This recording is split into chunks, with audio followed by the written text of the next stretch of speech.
सेलू तालुक्यातील हदगाव पावडे येथे एका 33 वर्षीय तरुणाने गळफास घेऊन आत्महत्या केल्याची घटना मंगळवार 18 जून रोजी सकाळी 11 वाजता उघडकीस आली।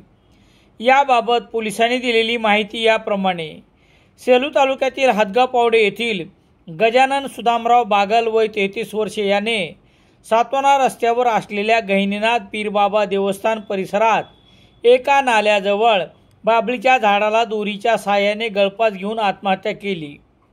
या घटनेची माहिती पोलिसांना देण्यात आल्यानंतर घटनास्थळी पोलीस निरीक्षक दीपक बोरसे, पोलीस हवालदार वशिष्ठ भिसे, पोलीस पाटील रामेश्वर पावडेसह ग्रामस्थ दाखल झाले। पोलिसांनी ग्रामस्थांच्या सहकार्याने प्रेत शवविच्छेदनासाठी सेलू उपजिल्हा रुग्णालयात आणण्यात आले।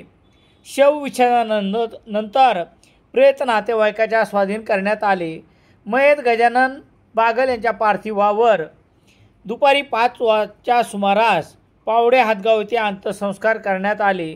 मयताच्या पश्चात आई, पत्नी, एक मुलगा, एक मुलगी, भाऊ, भाऊजाई असा परिवार आहे। या घटनेची नोंद सेलू पोलीस ठाण्यात झाली नसल्यामुळे आत्महत्येचे नेमके कारण मात्र समजू शकले नाही।